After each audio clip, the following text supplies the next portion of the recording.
Assalamualaikum Mbak Raya, selamat datang kembali di Guru Gumbul Channel. Sekarang kita punya kajian psikologis tentang kenapa orang Indonesia gampang marah di medsos.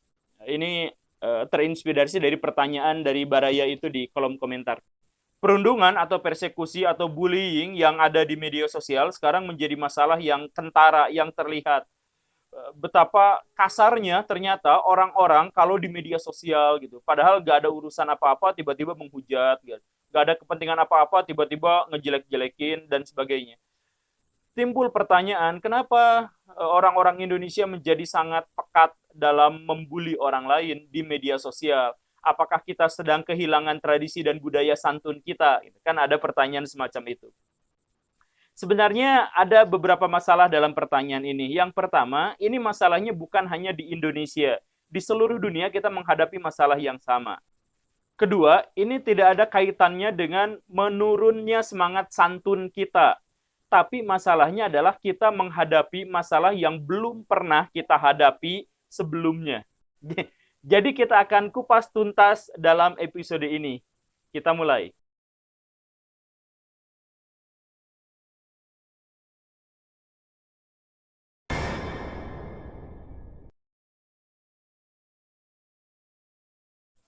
Baraya, komunikasi itu bukan hanya komunikasi verbal. Kalau Baraya bahas psikologi, maka Baraya akan sadar bahwa komunikasi verbal itu tidak sampai 50% dari komunikasi yang sesungguhnya antar manusia dengan manusia yang lain. Komunikasi yang terjalin juga terkait dengan komunikasi gestur, komunikasi budaya, dan lain sebagainya. Dan inilah yang membuat komunikasi kita menjadi sedikit lebih lancar. Dan komunikasi yang kita kenal sekarang ini adalah hasil adaptasi ratusan ribu tahun.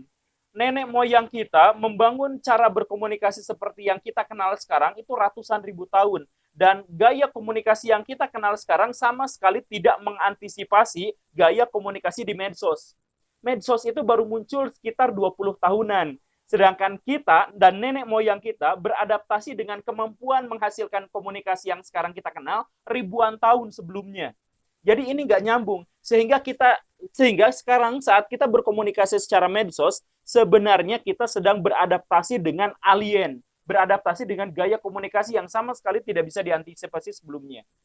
Begitu. Inilah akibatnya, inilah sebabnya kita sekarang gagal dalam berkomunikasi. Saya sekarang pengen ngambil sedikit, nyomot sedikit dari gagasan Derrida. Derrida itu adalah seorang filosof postmodern. Dia bilang bahwa bahkan komunikasi zaman sekarang yang kita kenal sekarang pun itu sebenarnya menghasilkan lebih banyak kesalahpahaman.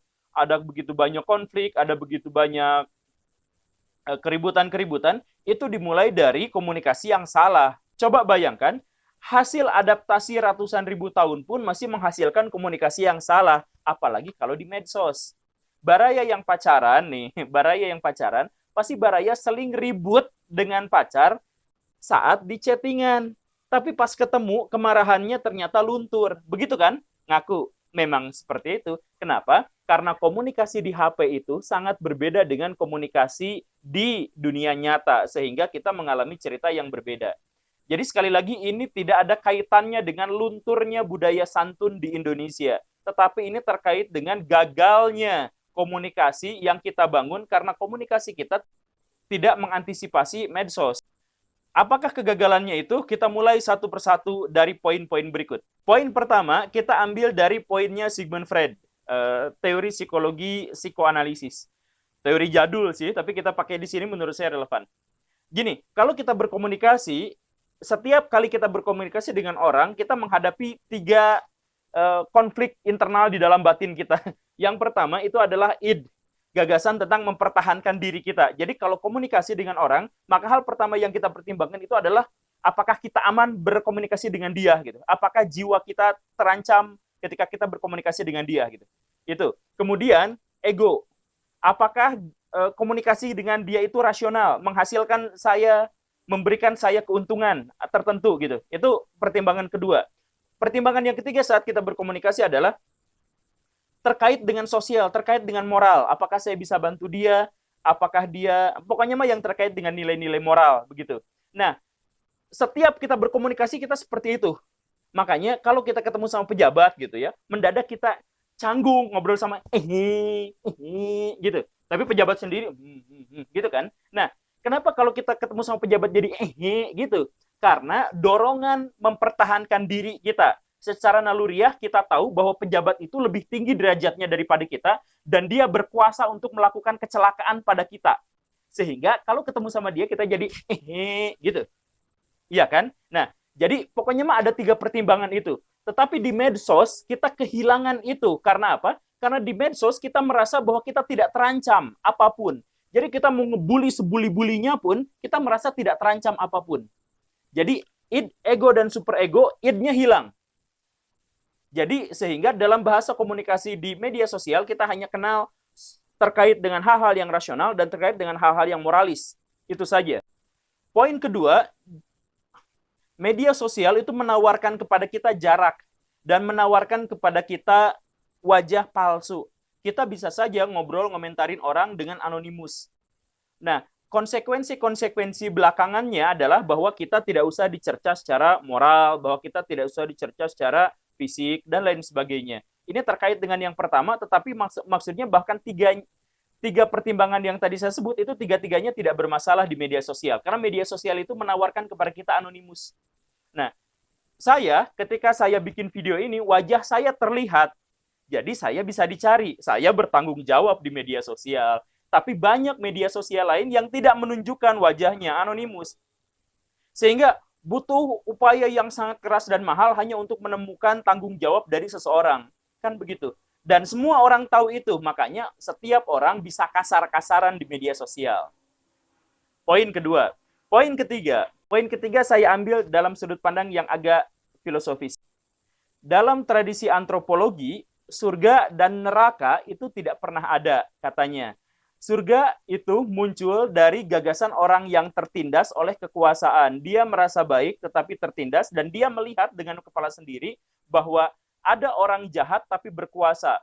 Nah, dia tidak bisa membalik itu di dunia nyata, maka dia menggambarkan bahwa Tuhan menciptakan surga untuk orang yang tertindas dan benar, dan neraka untuk orang yang di dunia berkuasa tetapi dia jahat. Nah, ya, orang-orang ateis-ateis gitulah jawabannya ya. Nah, saya bukan orang yang berpandangan seperti itu, saya beragama. Tetapi sudut pandang ini relevan untuk kajian medsos. Jadi orang-orang kenapa banyak menghujat di medsos? Karena dia merasa dihujat di dunia nyata dan dia gagal membalas di dunia nyata. Kekuatan orang-orang yang jahat itu terus mengintimidasi dia secara pribadi yang menganggap dirinya baik. Dia pengen balas tapi dia nggak bisa. Orang-orang tertindas semacam ini akan mencari pelarian di mana sesungguhnya dia bisa membalas. Membalasnya random, dimanapun dia punya kesempatan. Dan kesempatan itu sekarang dibuka oleh media sosial. Jadi Baraya, kalau Baraya menemukan ada orang yang ngomongnya kasar di media sosial, menghujat, nggak ada hubungan apa-apa, tiba-tiba menghujat, nggak ada masalah apa-apa, tiba-tiba ngejelekin, ngomentarin hal-hal yang negatif dan sebagainya, maka Baraya jangan marah. Please jangan marah, karena yang komentar seperti itu, kehidupan aslinya itu menderita, stres, depresi, tertekan, karena pihak yang lain membuli dia. Dalam kajian sosiologi, kalau ada orang yang ngebully, maka yang harus ditolong bukan orang yang dibully, tapi yang membulinya. Karena orang yang membully itu artinya dia dibully oleh lingkungan sekitarnya lebih besar dari kesempatan dia membully orang lain. Begitu. Nah, di media sosial, kalau Baraya ketemu sama orang yang maksudnya melihat komentar orang yang jahat banget, nggak ada kerjaan dan sebagainya, kasihani dia. Karena dia sedang menderita. Dan kalau Baraya merasa kalau ngomong kasar banget di media sosial, introspeksi diri. Baraya sekarang sedang berada dalam genggaman kenistaan. Ya begitu ya. Kemudian poin keempat, kita terkait dengan naluri manusia. Manusia itu senang kalau ada dalam sebuah kelompok besar. Kalau satu orang Viking ketemu sama satu orang dejek, bertemu, itu mungkin tidak akan terjadi apapun. Tapi kalau ada 1000 orang Viking ngelawan satu orang dejek, mungkin satu dejek ini mati, dikeroyok. Begitupun sebaliknya. Karena apa? Karena ketika orang ada dalam satu kelompok besar, dia merasa dirinya tidak bertanggung jawab. Kelompoknya lah yang bertanggung jawab. Wajah asli kita adalah kepalsuan. Jadi yang kita tampilkan sehari-hari itu adalah palsu karena pertimbangan aslinya itu karena kita punya banyak pertimbangan di belakangnya, gitu ya, ngerti ya? Nah, kalau ketemu 1 lawan 1, kita mungkin akan, aduh gimana ya, segan karena kita mungkin nggak mau cari masalah apa. Tapi kalau banyak, muncul arogansi mayoritas. Seperti di Indonesia akhir-akhir ini, Muslim merasa mayoritas, dia mengintimidasi ajaran agama yang lain, penganut agama yang lain, kan begitu. Tapi itu kajian psikologis, bukan soal agamanya yang bermasalah. Itu secara psikologis orang banyak itu pasti akan menjadi seperti itu. Nah, di media sosial kalau ada orang dibully, maka orang lain akan merasa menjadi bagian dari pembulinya dan ikut ngebully juga. Itu begitu. Makanya nih, misal ada postingan kemudian dijelek-jelekin, maka pas kita ngeliat, pikiran pertama yang muncul dalam benak kita adalah kita juga pengen ikut menghujat. Ya, iya kan? Iya. Nah, kalau Baraya masuk dalam jajaran orang-orang yang seperti itu, Baraya belum merdeka pikirannya.